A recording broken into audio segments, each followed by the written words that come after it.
नमस्कार, राज्यसभा टीवी के खास कार्यक्रम विशेष में आपका स्वागत है। मैं हूं दीपक डोभाल। बजट सत्र का पहला हिस्सा संपन्न हो गया है। इस दौरान संसद में कई अहम विधेयक पेश किए गए, जिनमें से 21 को मंजूरी भी मिल गई। इसके अलावा भी सदन में काफी विधायी और वित्तीय कामकाज हुआ। विशेष में आज हम बताएंगे कि 23 फरवरी से लेकर 20 मार्च तक संसद के दोनों सदनों और खासकर राज्यसभा में क्या कुछ खास रहा। तो पेश है RSTV विशेष बजट सत्र 2015।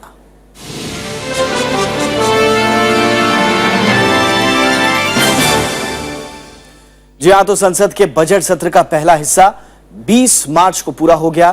23 फरवरी को शुरू हुए इस सत्र के दौरान दोनों ही सदनों ने तय समय से ज्यादा वक्त तक काम किया।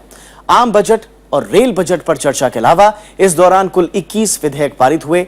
सरकार 5 अध्यादेशों के बदले विधेयक लाने में भी कामयाब रही। हालांकि भूमि अधिग्रहण संशोधन विधेयक पर सरकार को विपक्ष की आलोचना का सामना करना पड़ा। बजट सत्र में सरकार 6 अध्यादेशों में से 5 के बदले विधेयक पास कराने में कामयाब रही। इनमें ई-रिक्शा और नागरिकता से जुड़े अध्यादेश के अलावा कोयला खान विधेयक, खान और खनिज विधेयक शामिल हैं।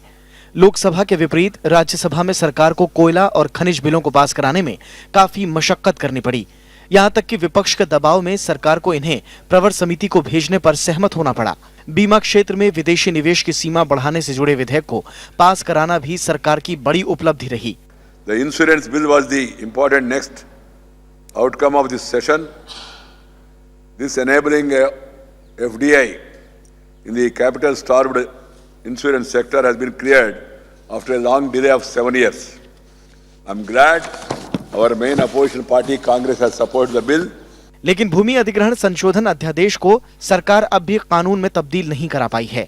लोकसभा में ये बिल पास हो गया, लेकिन राज्यसभा में संख्या बल सरकार के पक्ष में नहीं है। इस बिल के विरोध में ज्यादातर विपक्ष एक नजर आ रहा है। जो लैंड ऑर्डिनेंस अभी जो पेंडिंग है, उसको दूसरा भाग में हम लेने के लिए सोच रहे।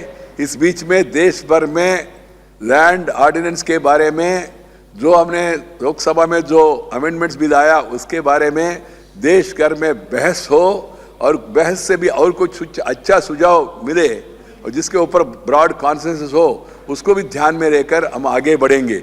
बजट सत्र के पहले हिस्से में दोनों सदनों ने तय समय से ज्यादा काम किया। लोकसभा 11 दिन तय समय से ज्यादा देर तक बैठी, जबकि 9 दिन राज्यसभा में समय से ज्यादा वक्त तक काम हुआ।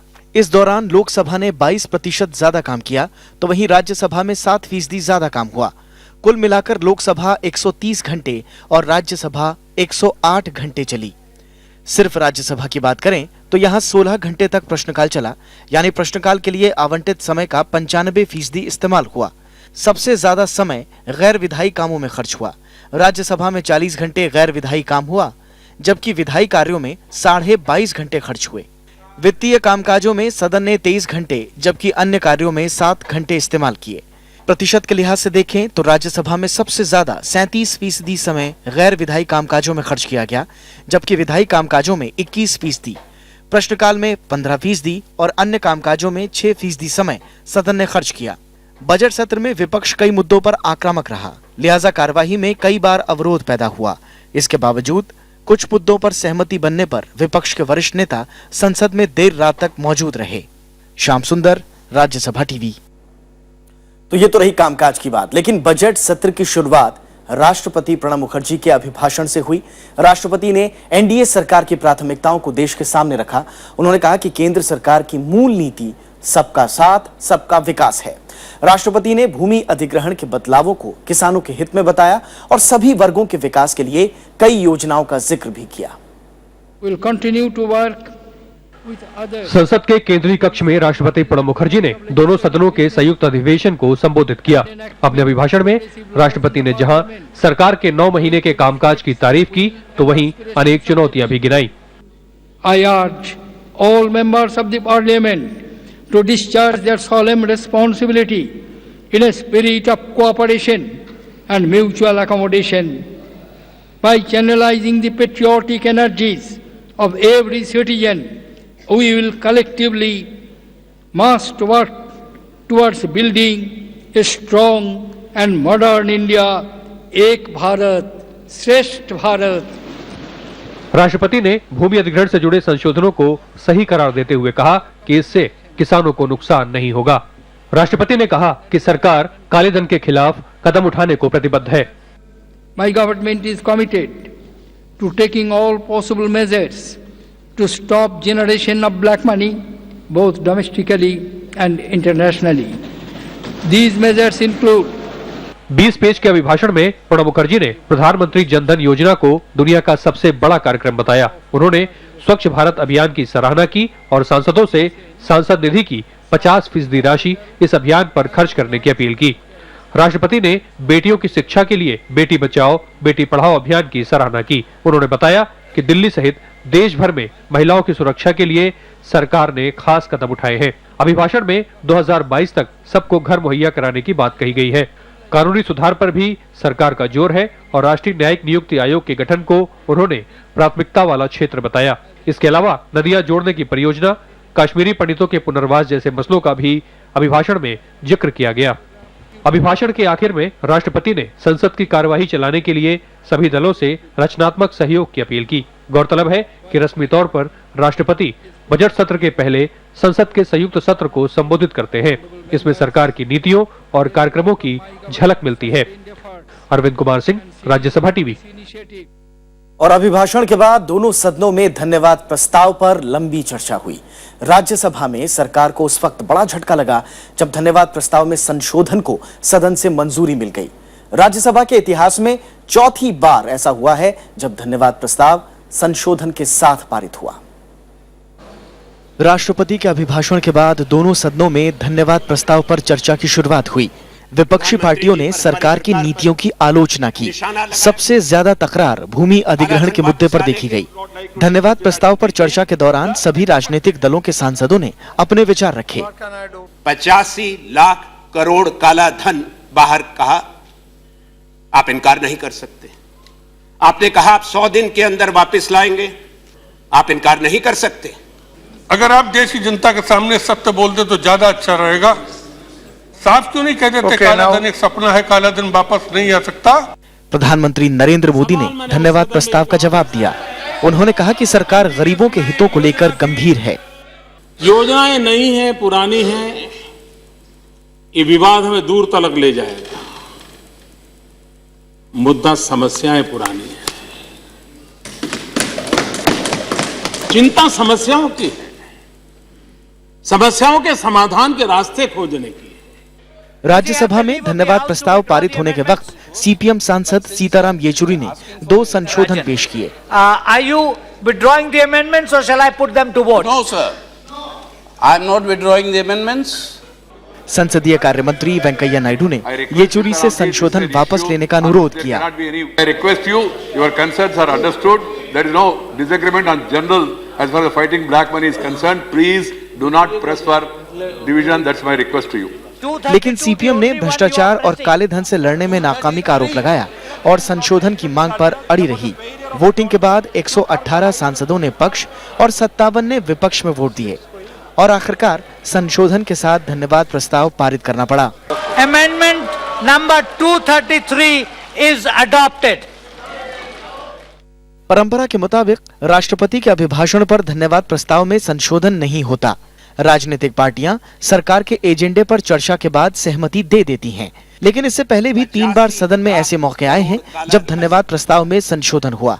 सबसे पहले 1980 में जनता पार्टी की सरकार के दौरान, 1989 में राष्ट्रीय मोर्चा और 2001 में एनडीए सरकार के दौरान भी राज्यसभा में संशोधन पारित हुए थे।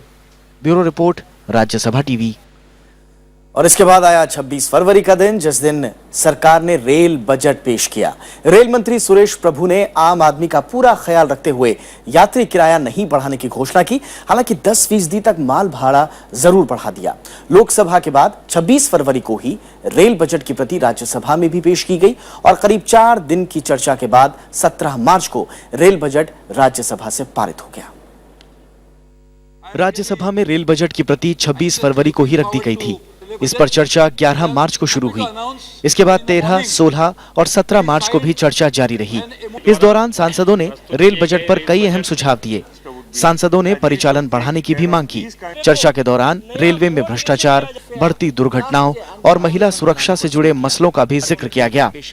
My advice to the railway minister would be that he should take care of these kind of issues, especially the last mile connectivity in the evacuation of coal. So if you're looking for reform, Mr. Rail Minister, please relook at the accounting system of the railways. कई सांसदों ने rail budget की आलोचना की और कहा कि आम आदमी के लिए और सुविधाएं दिए जाने की जरूरत है। लेकिन इस बजट में आप लोग ने 10% भाड़े पे बढ़ा दिया। भाड़े से किस पे असर पड़ेगा? सीमेंट पर, कोयले पर, लोहे पर, इन सब पर नहीं पड़ेगा। तो मुझे कायाकल्प के बजाय ये सार्वजनिक क्षेत्र का क्रियाक्रम दिखाई और सुनाई पड़ता है। उधमपुर से लेकर बानहाल को ट्रेन से जोड़ा जाए, रीअलाइनमेंट का ये निर्णय लिया जाए क्या कब रीअलाइनमेंट करनी है, ये अगर हम रेलवे बोर्ड पर छोड़ दें जाए या उस कमेटी पर छोड़ दें और उसका निर्णय कई सालों तक नहीं होगा तो फिर हमें पैसा भी बहुत लगेगा और नुकसान भी होगा। चर्चा कुल 4 दिन हुई। 17 मार्च को चर्चा के बाद रेल मंत्री ने जवाब दिया। उन्होंने रेलवे कोष बढ़ाने पर जोर दिया। उन्होंने कहा कि अगले 5 साल में रेलवे में 8.5 लाख करोड़ रुपए का निवेश होगा, जिससे न सिर्फ रेलवे को मजबूती मिलेगी बल्कि सड़कों से गाड़ियों का बोझ भी कम होगा। Congestion on lines, same train, so many train, goods train, Shatabdi train, Rajdhani train, passenger train running on the same track, to high density network from Delhi to Mumbai, Delhi to Kolkata, all completely clogged. Therefore, the trains are getting delayed, and this is also result of less investment. Rail budget पेश होने के बाद दोनों सदनों के सांसदों को बजटीय प्रावधानों पर विचार करने, सुझाव देने और उनकी आलोचना करने का मौका मिलता है।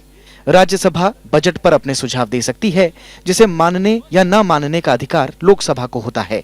क्योंकि रेल बजट एक धन विधेयक होता है, लिहाजा चर्चा के बाद ये 14 दिन के भीतर लोकसभा को लौटा दिया जाता है। Bureau report, Rajya Sabha TV. और 28 फरवरी को वित्त मंत्री अरुण जेटली ने नरेंद्र मोदी सरकार का पहला पूर्ण बजट पेश किया। वित्त मंत्री ने सरकार की प्राथमिकताओं के मुताबिक बजट में कई योजनाओं और कार्यक्रमों का ऐलान किया। 28 फरवरी को लोकसभा में बजट पेश करने के बाद वित्त मंत्री ने इसकी एक प्रति राज्यसभा के पटल पर रखी। इस पर राज्यसभा में लंबी चर्चा हुई। कांग्रेस सांसद आनंद शर्मा ने आम बजट पर चर्चा की शुरुआत की। उन्होंने आरोप लगाया कि बजट में कॉरपोरेट लोगों को सहूलियतें मुहैया कराई गई हैं, जबकि सामाजिक क्षेत्रों और कृषि क्षेत्र में सरकार ने आवंटन को घटा दिया है।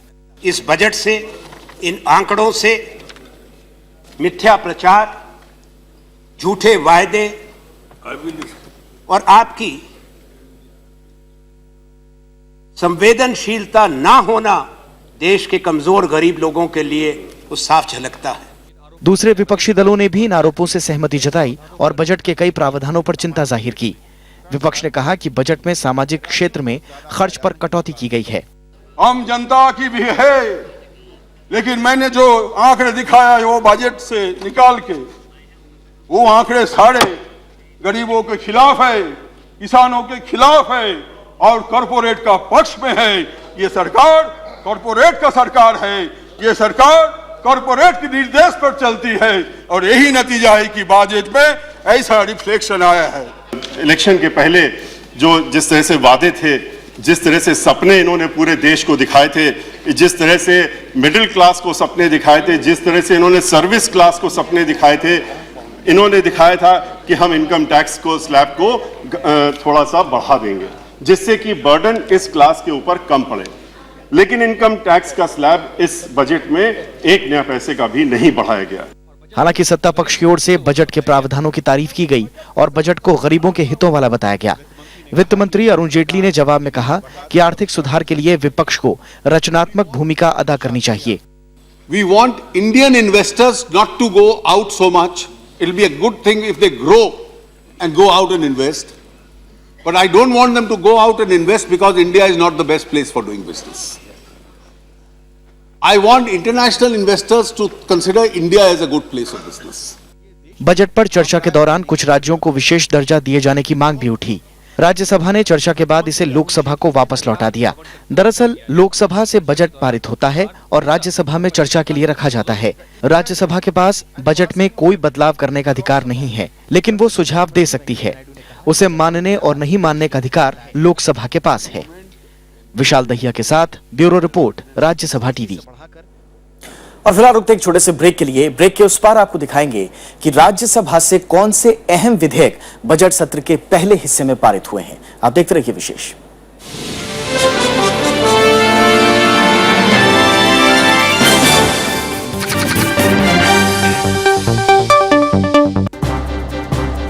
The swine flu incidents which recently were on the rise, and there was a perception that the government was looking like a case of too little but too late. The government of India was neither too little nor too late. It was something which was created among the masses, a panic type of situation. The confidence of the BJP comes at this point of time because you know that probably National Conference would come together with you if a situation like this arises. See, this is all what I say. You don't want to comment on it? No, not comment. ये सोचने वाली बात है. This is all speculation. Watch Health Minister JP Nadda on To The Point only on Rajya Sabha television.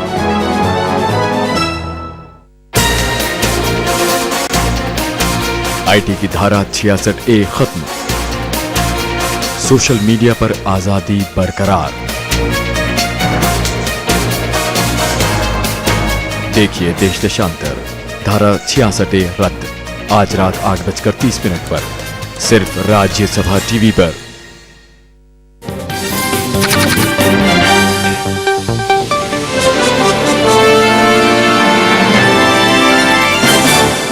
Break के बाद आपका स्वागत है। आप देख रहे हैं विशेष, और विशेष में आज बात हो रही है बजट सत्र 2015 की। तो लंबे समय तक संसद में लंबित बीमा संशोधन विधेयक को राज्यसभा में मंजूरी मिल गई। विधेयक में विदेशी निवेश की सीमा 26% से बढ़ाकर 49% करने का प्रावधान है। एनडीए सरकार को मुख्य विपक्षी पार्टी कांग्रेस के समर्थन के चलते विधेयक पारित कराने में मदद मिली, जबकि वाम दलों के अलावा Samajwadi party, BSP, JDU, DMK और तृणमूल कांग्रेस ने सदन से वॉकआउट किया। बीमा कानून संशोधन विधेयक 2015 पर संसद के ऊपरी सदन की मुहर लग गई। विधेयक पेश होने से पहले और पेश होने के बाद सदन में तकनीकी मसलों को लेकर जोरदार बहस हुई। कई पार्टियों ने ये पक्ष रखा कि इसी तरह का एक विधेयक पहले से राज्यसभा में अटका हुआ है, तो फिर किस आधार पर नए विधेयक को पारित किया जाए। आखिरकार उपसभापति पीजे कुरियन ने कहा कि लोकसभा से पारित होने के बाद बीमा पर जो नया विधेयक सदन में आया है उसी पर विचार किया जाएगा। There is no constitutional provision or rule which prohibits the listing of a bill passed by the Lok Sabha in the Rajya Sabha, even if it is substantially identical to a bill. वित्त राज्य मंत्री जयंत सिन्हा ने राज्यसभा में इसे पेश किया, तो इसके फौरन बाद तृणमूल कांग्रेस और वाम दलों ने इसका कड़ा विरोध किया। In the last 5 years, what has happened?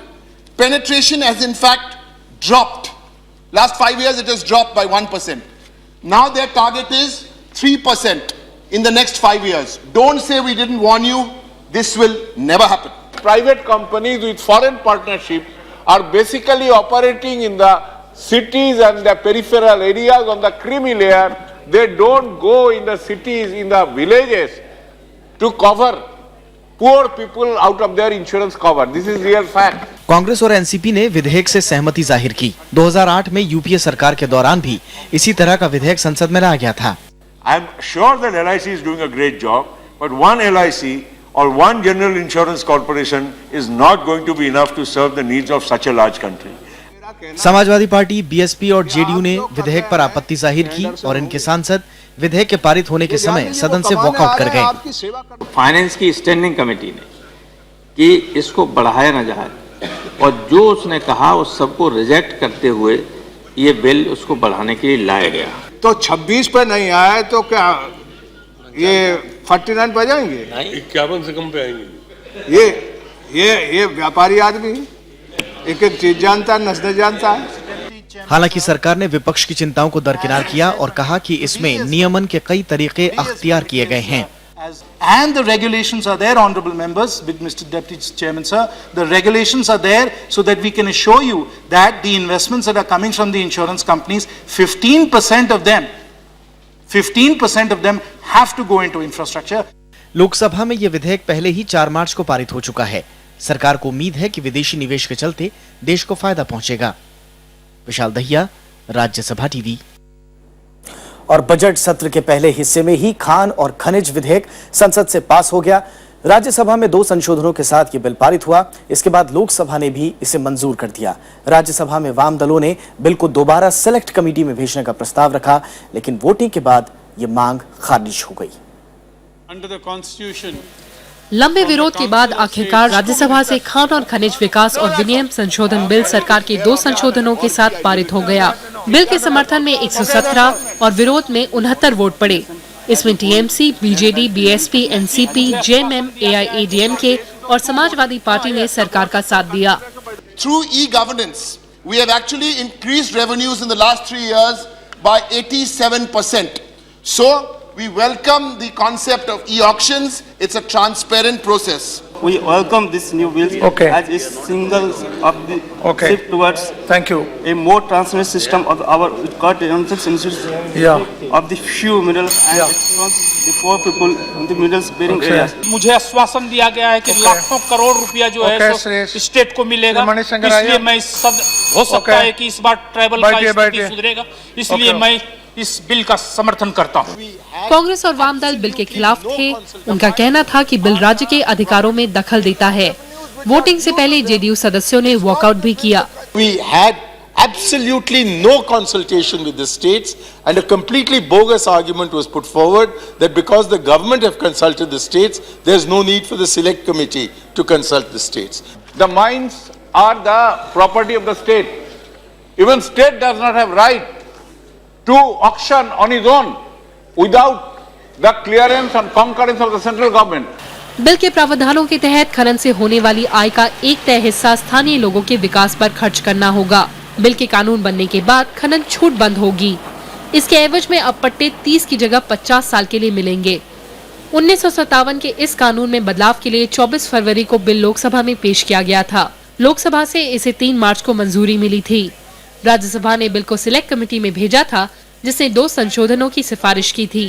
Kriti Mishra, Rajya Sabha TV. Rajya Sabha से कोयला खदान विशेष उपबंध विधेयक 2015 भी पास हो गया है। कांग्रेस और वाम दलों ने विधेयक पर कई संशोधनों का प्रस्ताव रखा, लेकिन बीजेपी को समाजवादी पार्टी, बीएसपी और टीएमसी जैसे विपक्षी दलों का साथ मिला। जेडीयू ने सदन से हालांकि वॉकआउट किया। कोयला खान विशेष उपबंध विधेयक 2015 के मामले में सरकार विपक्ष को साधने में कामयाब रही। सिलेक्ट कमेटी से जांच के बाद आए इस विधेयक को राज्यसभा ने भी बिना किसी संशोधन के पारित कर दिया। कोयला मंत्री पीयूष गोयल ने कहा कि नियम बनाते वक्त विपक्ष के सुझावों का पूरा ध्यान रखा जाएगा। मैं सभी सम्मान्य सदस्यों की भावनाओं का आदर करते हुए सदन को ये आश्वासन दिलाता हूं कि जो अच्छे विचार इस डिबेट के दौरान आए, सिलेक्ट कमेटी प्रवर समिति में जो आए और सदन के बाहर भी जो हमारे सामने रखे गए हैं, उन सभी को सम्मान किया जाएगा, सभी के ऊपर गौर किया जाएगा और कोई नजरअंदाजी नहीं होगी।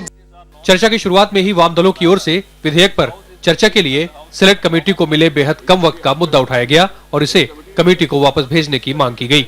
वाम दलों के साथ कांग्रेस ने भी बिल के मौजूदा स्वरूप का विरोध किया।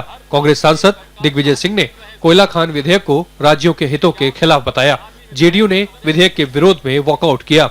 राज्यों का अधिकार छीनता है, मजदूरों का अधिकार छीनता है, आदिवासियों का अधिकार छीनता है, कंज्यूमर्स का अधिकार छीनता है।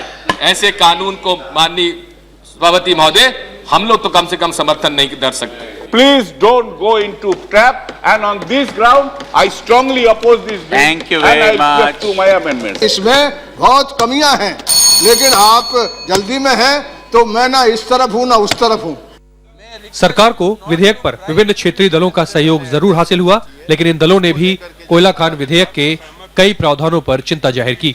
जल्दी में बिल लाया गया, लेकिन इस मारे समर्थन कर रहा हूं कि ये संदेश नहीं जाए देश में या दुनिया में कि कोयला माफिया जिनकी खदानें रद्द हुई हैं उनके दबाव में हम विरोध कर रहे हैं, क्योंकि हमें उनसे कोई लेना देना नहीं। States must be consulted in the decision making process. Even otherwise, consultation is a precondition of any liberal democracy.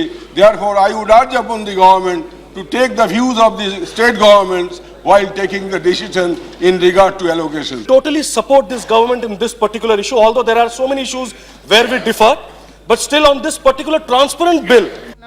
विधेयक के पारित होने से पहले वाम दलों और कांग्रेस की ओर से कई संशोधन पेश किए गए थे, लेकिन वोटिंग में सभी संशोधन नकारात्मक रहे।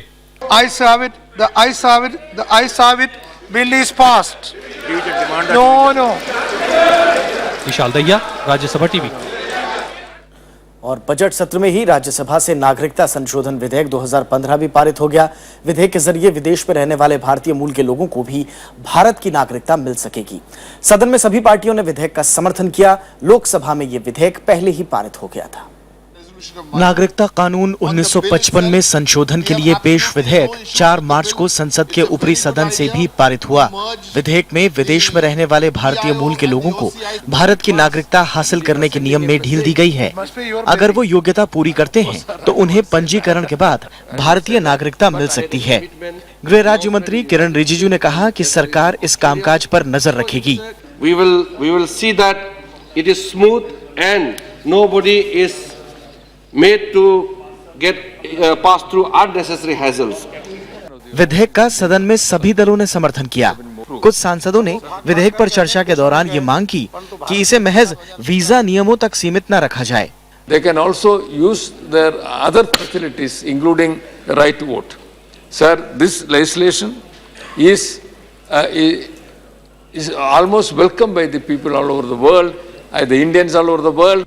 हालांकि कुछ सदस्यों ने विधेयक के समर्थन के साथ कुछ जरूरी सवाल भी उठाए। We have no issues on the bill, but I thought within the rules of this great parliamentary democracy, I could use this opportunity by bringing up the statutory resolution to make my points on the dangers of misusing ordinances. नागरिकता संशोधन विधेयक 2015 के बाद PIO यानी विदेशों में रहने वाले भारतीय मूल के लोग और OCI यानी प्रवासी भारतीयों को मिलने वाले अलग अलग कार्ड्स का विलय कर दिया गया है। इस विलय से PIO को कई फायदे मिलेंगे। उन्हें अब जीवन भर के लिए भारतीय वीजा मिल सकेगा। साथ ही उन्हें हर यात्रा के दौरान स्थानीय पुलिस के सामने पेश होने से भी छूट हासिल होगी। विधेयक में विदेशियों से जुड़े कुछ प्रावधानों में भी बदलाव किए गए हैं। अब उन्हें किसी भारतीय से शादी करने के बाद लगातार 1 साल तक भारत में रहने की बाध्यता नहीं होगी। राज्यसभा में पास होने से 2 दिन पहले यानी 2 मार्च को ये विधेयक लोकसभा में भी पारित हो चुका है। इस विधेयक को 27 फरवरी को पेश किया गया था। कानून बनने के बाद इसे 6 जनवरी 2015 से लागू माना जाएगा। Bureau report, Rajya Sabha TV.